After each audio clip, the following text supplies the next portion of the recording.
सबसे पहले हमें देखना है ये हमारा lecture 1 exercise 1.4 question number 4 in class 11th maths. हमारे पास क्वेश्चन दिया हुआ है।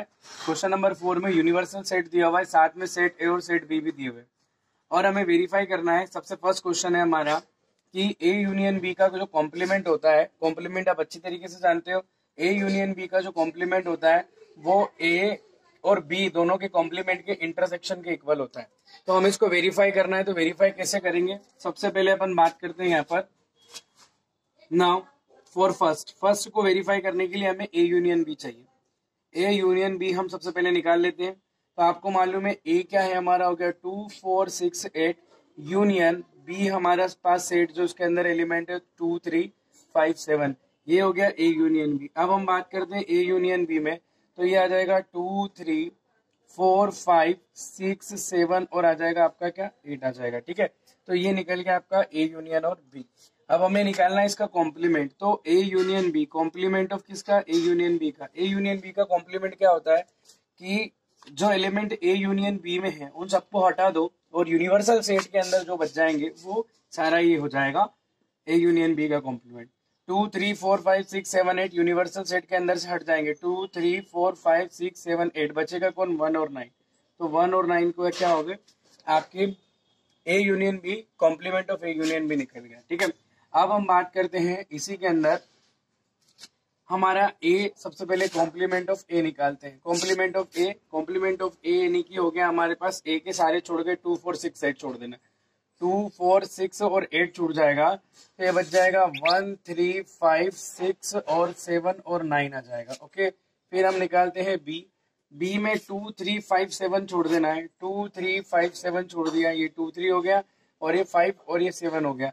तो हमारे पास क्या क्या बच जाएगा, 1 4 6 8 9, 1 4 6 8 और आ जाएगा 9। जब हम दोनों का इंटरसेक्शन निकालेंगे, complement of A intersection complement of B, तो यहाँ आ जाएगा हमारे पास दोनों में कॉमन कौन दिखाई दे रहा है, 1 9, 1 9 आ जाएगा।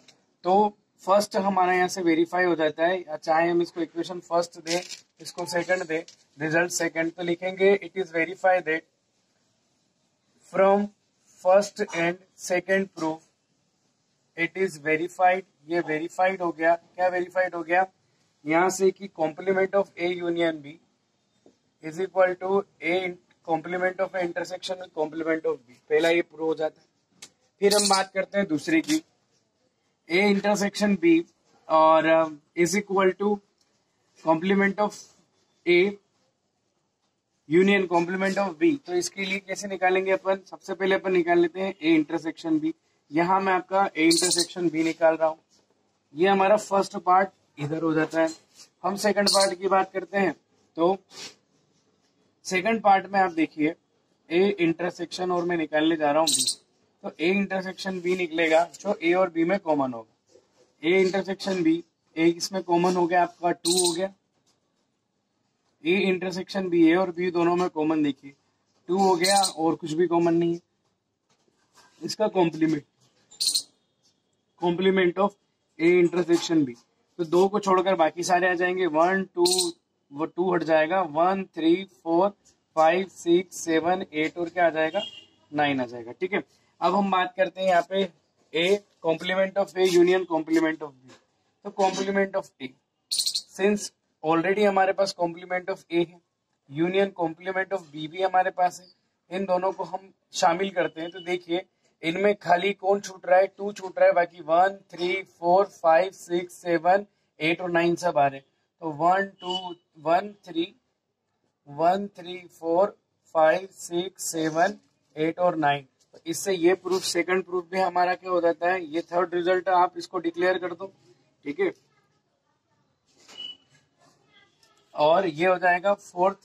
तो अपन लिखेंगे फ्रॉम थर्ड एंड फोर्थ।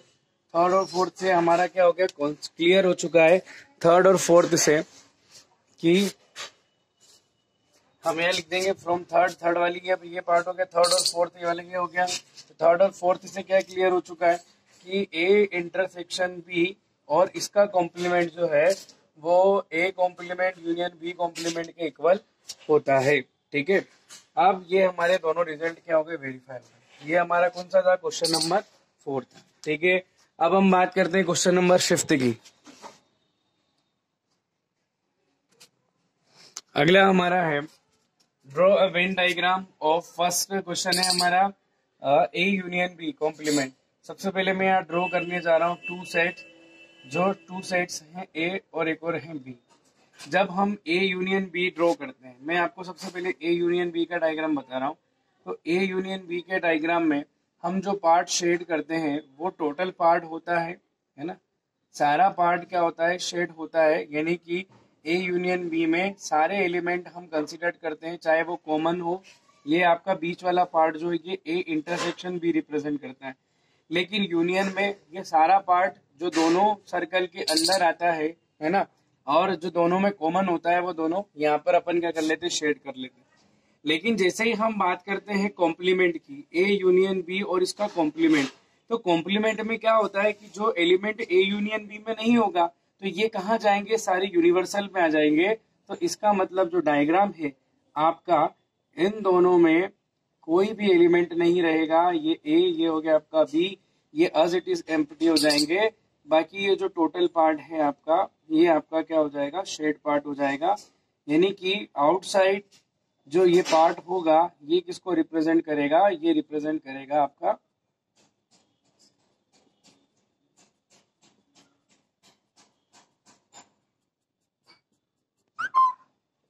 ये टोटल पार्ट, इसको छोड़कर ये टोटल पार्ट जो है ये आपका रिप्रेजेंट करेगा ए यूनियन बी के कॉम्प्लीमेंट को। फिर अपन जानते हैं by the De Morgan's law,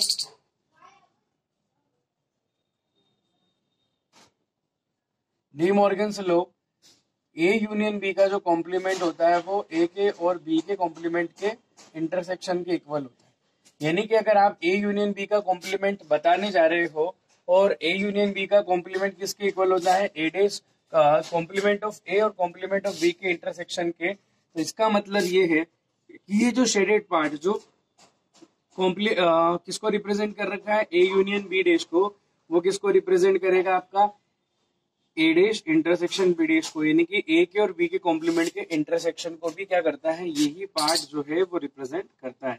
तो एक्चुअली हमारे पास क्वेश्चन में, क्वेश्चन नंबर हमारे पास सेकंड में इसका डायग्राम दिया है। तो फर्स्ट और सेकंड डायग्राम जो है वो दोनों एक ही शेडेड पार्ट को क्या करते हैं, रिप्रेजेंट करते हैं। ठीक है, दूसरा हम यहाँ बात करते हैं, दूसरा हम यहाँ हमारे पास ये फर्स्ट और सेकंड के लिए एक ही डायग्राम बनेगा। सेकंड ए इंटरसेक्शन बी और इसका कॉम्प्लीमेंट की बात करते हैं। सबसे पहले अपन डायग्राम बनाएंगे यहाँ पर, ये हो गया ए, ये हो गया हमारा बी, है ना। और इन दोनों के बीच का जो पार्ट होता है वो होता है हमारा ए इंटरसेक्शन। लेकिन अब कोई एलिमेंट अगर ए इंटरसेक्शन बी में नहीं है तो वो उसके कॉम्प्लीमेंट साइड में होगा।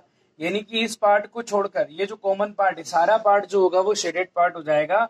और इसका मतलब ये होगा कि वो एलिमेंट कहाँ होगा, उस पार्ट के अंदर होगा। ये ए हो गया, ये बी हो गया और ये यू हो गया। तो सारा पार्ट जो है वो आपका क्या हो जाएगा, शेडेड पार्ट हो जाएगा।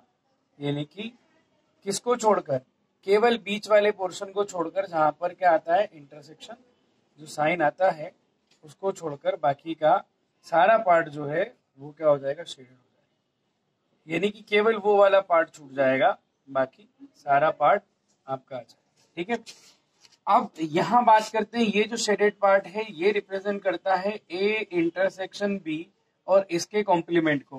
तो हम एक बात और जानते हैं, by which law, De Morgan's law. De Morgan's law में एक लॉ और है कि ए इंटरसेक्शन बी का कॉम्प्लीमेंट ए के कॉम्प्लीमेंट और बी के कॉम्प्लीमेंट के यूनियन के इक्वल होता है। तो इसका मतलब ये हो गया कि यही पार्ट फिर किसको रिप्रेजेंट करता है, A complement union B complement को। तो इस तरीके से फर्स्ट और सेकंड के डायग्राम दोनों एक जैसे हैं। और ये किसका डायग्राम हो गया, आपका थर्ड का, और किसका आ गया, आपका फोर्थ का डायग्राम आ गया।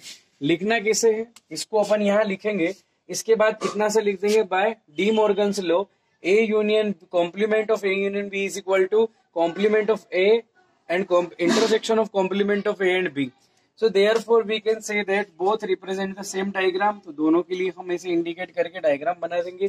फिर उसके लिए पहले हम ए इंटरसेक्शन भी बना के फिर उसका कॉम्प्लीमेंट निकाल देंगे, फिर लिख देंगे कि De by De Morgan's law